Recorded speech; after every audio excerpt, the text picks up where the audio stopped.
Hello and welcome to this version of the Memory Team weekly meeting. It is January 18th and we'll jump right into the updates on what's going on. So Alexi, you're up first.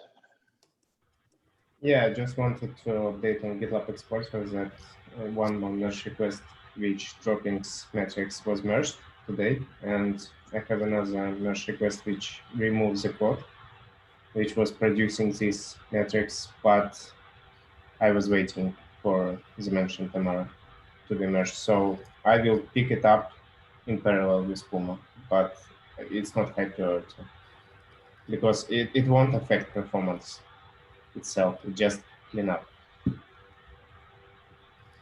So, Matias. Yes. Yeah, I was working on the configuration switch that would allow us to swap out the rack server, which we first had thought was the main offender in terms of memory use. Turns out it wasn't. It's like, it was my mistake, to be honest. Like I should have spent more time on actually validating that hypothesis. It sounded very reasonable. So I kind of, yeah, I ran some experimentations and benchmarks, and WebRick came out using less memory. It's so tricky to measure this stuff. And it turned out that it was, again, a similar problem to what we had experienced with the main app, that if you actually run these experiments over a longer period of time, it actually swings pretty wildly. And yeah, so it was actually not conclusive in the end. So Camille found a different way to get memory use down, which works equally well for any of these. So this is now kind of like reduced to a nice to have, but it's done anyway. So I thought, why not ship it? Yeah, there are two MRs open. One is the main MR for Omnibus, it is reviewed. I'm just waiting for folks to merge it. So I don't know if it's going to make 13.8. And then there's also the corresponding docs MR, which is kind of, yeah, we need to merge these together because one doesn't make sense without the other. Yeah, that's it. So about Nakayoshi fork, it's in maintainers review. So yeah, just waiting for Stan to review it, and thanks team for the feedback. It was great. About Puma single, I just starting it today, so I underestimated Nakayoshi work because there were a lot of merge requests and a lot of verification needed to be done. So I just asked a question, and I see Camille and Matias. Camille answered that I probably will start with measurement, and then I will try to fix the application to not get broken on Puma single runs. So that's it. Yeah, I agree. I mean, this just like puts us in a better position to have this option enabled. But then we definitely need to. We did a lot of like groundwork now, and then we can circle back to looking into GC tuning the main app. It was just really difficult to do it initially. So all of these things will help with that. So one thing I added though is, and that will also help with this, is it's kind of difficult right now. Not difficult, but it's cumbersome to run Puma in single mode because you always have to go into your Omnibus instance and comment out this initializer that checks that you never run GitLab with less than one worker, right? It's kind of like a safety guard, right? And so yeah, Camille had a very pragmatic suggestion. Why don't we just add like a development switch, undocumented just for us that allows us to bypass this until we actually support single mode, because I don't think we should wait for that. It's just a little like quality of life improvement. So I sent out an MR for this just now. Well, you can just send set an environment variable and we'll bypass that initializer.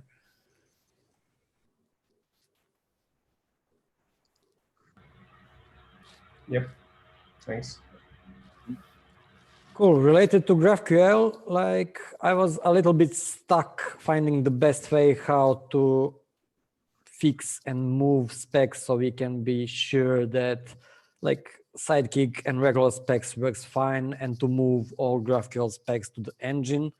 It turns out that like if you want to move all the specs in the engine itself, then you will need to mimic all the dependencies from the main application to the dummy application, which like increase the complexity of the solution, and it will be really difficult in the future, because these engines will grow in time and adding new stuff will be more complicated. So I discussed it last week with Camille, and we found a way how to still split those specs without moving all those dependency in the engine itself. So I'm still working on it. Like, the solution seems to work, but I will still need to fix some of the specs. And then the next step is, it will be really nice that we measure like the memory impact when this engine is loaded and when it's not, and to compare with our base metric. And I will still need probably to add these GraphQL specs to this another CA job, so we can run all the specs without GraphQL and only GraphQL specs separately as CA jobs. So I will probably need help with that, because I never added a new thing to the CI job. But yeah, that's I'm actually having a small suggestion, because like Alexi mentioned about this Puma single Prometheus measurement. And I think if you, Alexi, would figure out like the recipe for accurately measuring the best possible case for the memory usage, you could then give these pairs to Nicola to measure the same way as well. Yeah, that would be great. Okay, but best way, you mean in terms of what? In terms of GC settings, or in terms of like the metric setup?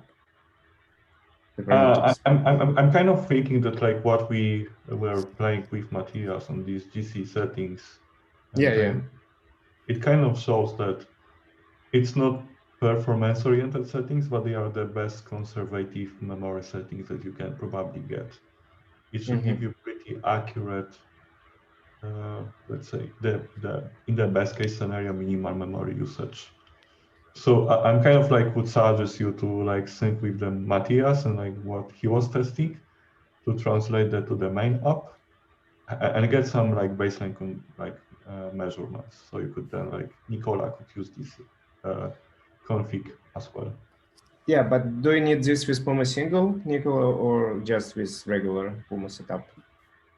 Yeah, I think that we should test it with Puma single either way. Okay, okay. I'm actually thinking that, Nicola, in your case, it's about like measuring side key. Yeah, true. With and without. So like you're not about Puma single, you are about like measuring side key.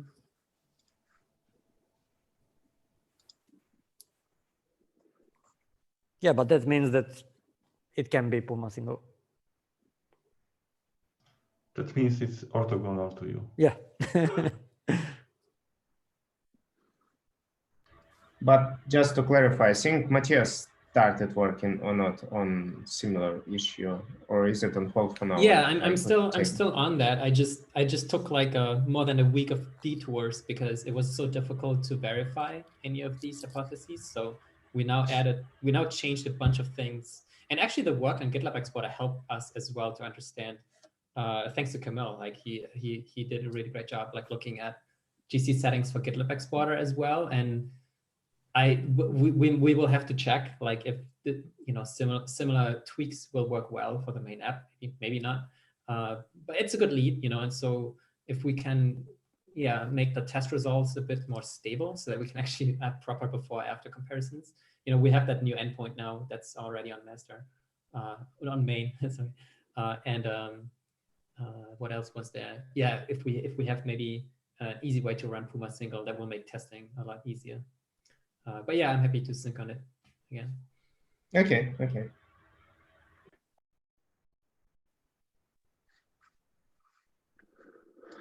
All right. Anything else on the work in flight? I might take that as a no. So this next item came from a one-on-one during my conversation with Fabian, and we were talking about what is the success criteria for running GitLab in a memory constrained environment. And we're going to talk about it during today's meeting. Fabian, you got a couple of comments in here. Oh yeah, I just threw them in there. I actually forgot that we spoke about it. So this is, again, fully on top of things here. So like these are just some high level comments from me. I think with all of this effort and feel free to disagree. This is really up for discussion, right? It's like, it may be worth saying, okay, at a point in time, maybe after 13.9, right, to just sort of stop and say, given all of the things that we've done, what are the things that we've actually improved, and what does that look like? It may be a more complicated answer, but at least I think at that point we will be able to say, okay, this is the impact that we've had, because I think that would help us also establish, given all the things in the future, like how much more work is that, right? How much have we accomplished to this point? And then we can also see, is it worth continuing down that path? And then something completely optional, and this is maybe a different topic altogether, so we can talk about that, is I was a little bit intrigued to, like, from the product side, to sledgehammer this a little bit, and just also, like, after all of this like memory work, essentially just subjectively at least disable everything that we feel is not necessary for a really small GitLab instance, like really cut these things out, and then also add that to our evaluation, because it may be, and I don't know, right? We will come to sort of a conclusion, say like we saved 500 gigabytes or a gigabyte of memory just by making these improvements, which is great. But if we just disable the metric stack because we think it's useless for this use case specifically, we'll save another 350 megabytes, right? We don't need to make memory improvements to this. We just need a product decision, which is a different sort of playing field, right? But that may be kind of interesting as well. Those are my two high-level thoughts. Yeah, I think Camille tried it, right? During 2 Gig Week, or somebody tried it. Yeah, I think some of those measurements are in that issue that I just listed there. Oh, okay. Yeah, so that would have been my first choice as well, because there's definitely there would be some real gains if we were to look into that. But Fabian, what would be your feeling after we had caught up with Sarah and the team, the monitoring team? Like, it sounded like they were not a huge fan of the idea of not running this by default. So yeah, again, it's more like a product decision. I appreciate their concerns, right? And I share some of them, but I think also we need to I think the question is, if if it would take us let's say another 6 months to actually get to this goal, right? Then by making improvements, right? Or we could actually look at the use cases for this instance and say, let's just disable some of those things, right? And then we are there essentially by tomorrow. It's a very different approach, and I think we should at least have some data to support it. It may just not fly, right? As in, people may decide that this is not a good idea, but that's also okay, right? I think it would still be valuable to make that statement. And on top of it, I think Camille pointed this out last call. I think if we had some documentation, right, for a memory constrained instance that says, okay, these are some of the changes that you can make to make GitLab more memory efficient, right? We could be very pragmatic and just have an optional section and say, here are some of the product features, right, that actually consume a large amount of memory. This is how you can disable them, right, if you don't need them. And maybe we'll have them enabled by default, right? But we may just be able to give some documentation for people to actually disable it either. That may be a sort of a cheap way out of that. And I think that's just a high level thought. I was just contemplating on this last week a little bit. It's like, maybe we need to be a little bit more decisive and say, and like in this regard, right? It's like, maybe we can't have everything, right? And maybe, it's okay. But we don't need to make that decision for everybody either, right? We can just document that that's an option. But it's just it's a different question. I'm kind of thinking that like we could consider like grading, like memory constraint. We could start like, let's say, like with the 4 gigs. This is how you run that. If you have 3 gigs, this is how you configure that. If you have 2 gigs, this is how you configure that. And these are the limitations of this 2 gig installation to achieve some kind of like working. And I mean, it's still better than like not having anything. So maybe it's like just having this grading that like on the 3 gig, we just support all the possible features because we have enough space. On the 2 gig, this is what we support. And yeah. I mean, you can still run more features on the 2 gig, but it's gonna be slightly miserable, I guess. Yeah, and I think it's also I think the question there is, and I think this is also something that I discussed a little bit last week, like sort of the effort versus output, right? If these are some things that we can do relatively easily, right, and you know, they are maybe more controversial, right, then but that may still be better than investing a large amount of time on it, right, with like maybe not as much impact for this very memory constrained environment. And we can at least tell people that that's an option, right?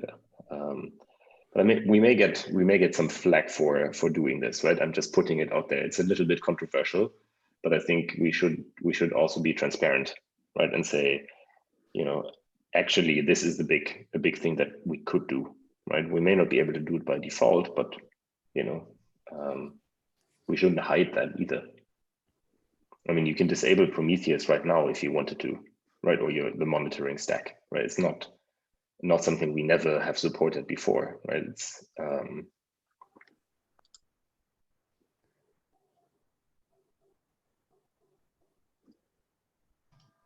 I'm kind of thinking that really like the way maybe how to approach this documentation is like maybe for each of these grading, it's to provide like that GitLab RB configuration, like the settings that do configure different aspects in a different way, that like they are maybe more and more memory conservative settings. And this can include like what we, Matias, kind of looking at the GC settings that may hurt the performance a little, but maybe this is at the trade-off. So maybe this is like the task for me. Like I'm just gonna maybe start writing like this documentation with these different gradings and like the expectations about how the environment should be configured, and like we could then fill the like this section about like the configuration for the GitLab RB that you should put in these different environments. I think it's also, in like, again, to be really transparent from my end, like I think this is really important, the 2 gig week, but I think we have also some work that is going to kick off that has global implications also for .com, right? Which I think and in general for a very large user base, right, where we can make changes. And so I'm also a little bit, you know, when we do those things, I think in the medium to long term, you know, they are actually also quite important. And I think this is for me to say, maybe in the next, let's say 2 months or 2 releases or so, we come to a point where we can say, this is what we've accomplished here, right? In product, the improvements that we've made.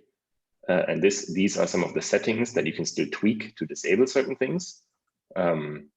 And that is where we are at. And then, you know, you can always evaluate, is it worth continuing spending time on this for another month, right? Or are there maybe other things, you know, in the product overall that we consider more impactful, right? Because we can probably spend a very long time on this, right? And I think we should at least define a point at which we say, okay, is this something where we want to continue on this because there are still like a few things that we really can do, right? Or is it getting harder and harder for less output? And I think I spoke about that with Camille. I think it is still true in general, maybe, but also here, maybe 80%, you know, finishing 80% of it is, you know, a lot easier than the last 20%, which will then take another 80% of your time, right? And I think we should at least surface that at some point also to, you know, the product team and to enablement more generally, you know, when we're essentially at the point and say like, hey, we've done 80%, if you want us to continue, we're going to spend a lot of time on this because it gets really hard, right? And there are all these other things that we won't do that are maybe more important. That's kind of my gut feeling. I totally agree with this. Thanks for raising that.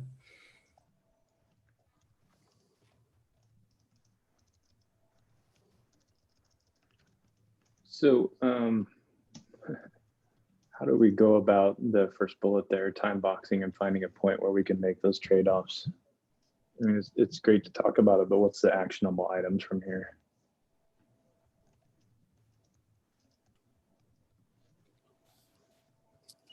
I think the actionable items should be like restricted list of issues we are trying to accomplish and some deadline, or like some end date we're making decision. Yeah, and so for example, we're taking like GC settings like Puma single, disabling stuff and whatever else, and what Nicole is working on, and then we are making our decision after implementing those. Or if we're running out of time, we are making our decision as well. Not everything is implemented. And I mean, we have our score. Yeah, no, it's fine. Thank you. We had our score, like our ranked list of issues, right? But they had like, you know, weights in terms of effort it will take. I mean, because at some point we will also just run out of these like lower hanging, more immediately available issues anyway. So that would probably be a good point in time to review and then say, no, we're just like not even picking this up because that would just take us another quarter or so to even finish. Because there were like a couple, I don't want to say moonshots, but like some were like quite complex, some of these issues that came up, and definitely multi-month, if not longer. So those are probably, we might just not get to. Yeah, exactly. Thank you. So maybe we just have to revisit this. Maybe we should just really kind of check in, you know, with our own estimations here every now and then. I think maybe my suggestion would be that maybe the new release is 13.9 is going to start, right? Maybe when we're sort of 2 weeks into the release, we can revisit this. So maybe in a couple of weeks and just see, okay, where are we at, right? Because then we also have an interesting opportunity to either say, you know, by the end of 13.9, the only thing that we're going to do is create all of the documentation and, you know, say, this is where we are, or maybe we say we need another release because there are 2 or 3 things that we can still do and that they are worth doing, rather than it may be 13.10. But I think we can revisit this in a couple of weeks or so. That gives us also a little bit of headway to, you know, to look at some other things. Realistically, from my experience, it's more likely going to be 13.10 than 13.9, you know, because things take a little bit longer, but we can always be a bit ambitious. Cool. All right. Yep. I put it on our future agenda there. So it's a good idea. Thanks for reminding me about the RISE framework, Matias. It's a good call. Sorry, I think I cut. I don't know if this is like, I don't know if this is going to help, but we also have a major release coming up in April, I believe, right? That would be 14. I wonder, like, if there's anything that comes up where we think actually making a hard cut would be helpful here by ripping something out. For instance, that might be difficult to do otherwise. That might be a good point in time, because there won't be another one for a year, right? I'm just saying maybe this is something we should consider because it kind of fits that timeline, right? Because I think 1310, that would put us in March, I think. So if there's anything we want to, we're considering to completely retire, that might be a good opportunity. I know GitLab Exporter is probably not that, but maybe something, you know, comes to mind. Yeah, good point, actually. A lot of changes requiring this kind of hard cut. A lot of big changes in there. So maybe we'll find something.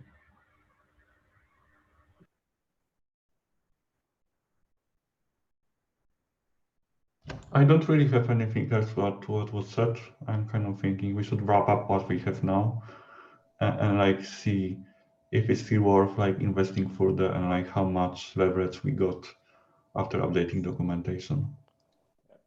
Because I think the one thing, this is my perspective, right, that may not be shared by everyone.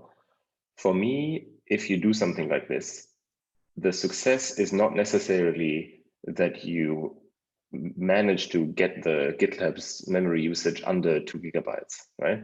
The success is understanding, why you are stopping at a certain point, right? If you know what you've accomplished, right, and you can make a specific statement and say, we've done this was the impact, right? These are the things that we may be able to do, right? But we will probably not be able to go under 2 gigabytes unless we deactivate some of those things. That's an outcome for this, right? And it may not be, what we would have hoped, but that's the reality, right? And then, I think that's where you need to end, right? And that's, I think, good enough for me, because then you can actually explain to people, if they say, oh, I wanted it to be under 2 gigabytes in all instances, right? Then, you can explain what that means, right? And what the trade-offs potentially are, right? And then, that's how it is.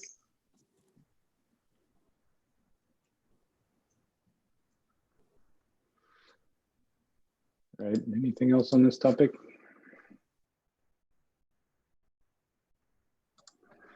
Okay, moving on to the next. So other things that we've talked about in various one-on-ones is what's up next for future milestones, what's on our roadmap. And these are some of the items. There's a mix of issues and items, issues and epics in here. This first one, we probably need to promote to an epic. There's a lot of work that needs to take place there and need to measure the impact of this. It's not obvious, but the accumulation of Rails boot time taking as long as it does is costing us a lot. Need to do some research to further quantify the impact of that. And the rest of the issues out there, you all can read, and we can, over the next couple milestones, prioritize, order, and get some more research on these. So I just wanted to throw these out there because our actual roadmap that I created a while back doesn't contain a lot of these. But these are a few things that have been brought up about when are we going to work on these? Are we going to work on these? And what are the priorities? So once we figure it out, then we'll go through the RICE framework on these as well. Yeah, should we go through RICE framework, or do you want to make some high-level decision which ones we are taking at all? Yep, high-level decision first, and then RICE framework later on. Yeah, also some feedback that we got on the RICE work in the database group as well. It works better for larger epic items, right? When you have to discuss sort of the impact of moving to Ruby 3 versus object storage improvements, right? These are sort of at a level where people, if you do a little bit of research ahead of time, it becomes a little bit easier compared to implementation issue 1 versus implementation issue 2, right? It's that may be a little bit too fine-grained in some instances. I mean, it could be an issue, right? If it's a very specific feature as well. But the reality is most things take more than one issue and more than one MR to resolve. So.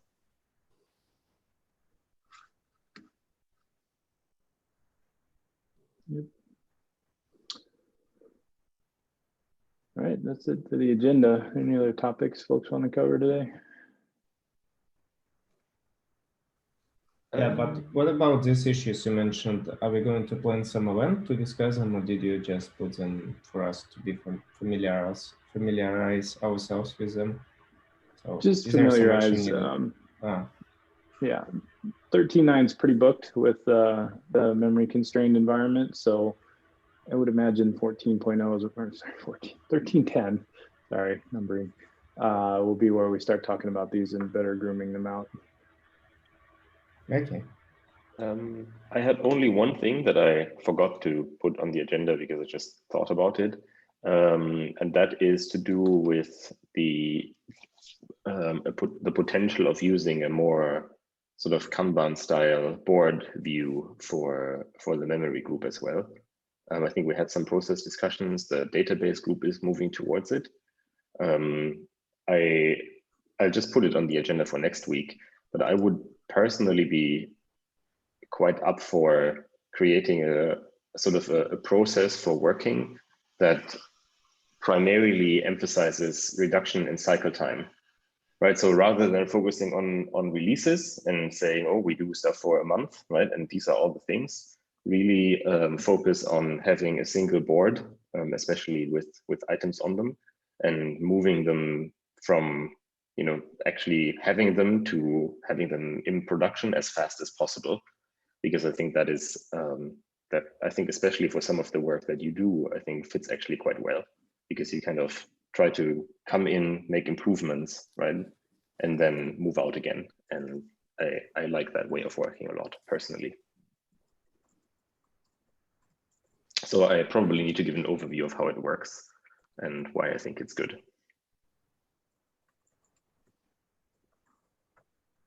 Yep.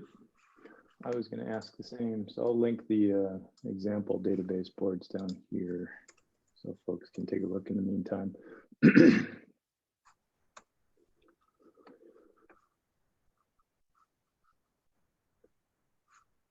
All right. If there's nothing else, I hope everybody has a good day. Yeah, great to see everyone. Bye-bye. Have a great day. Have a nice Bye-bye. day. See ya. Yeah.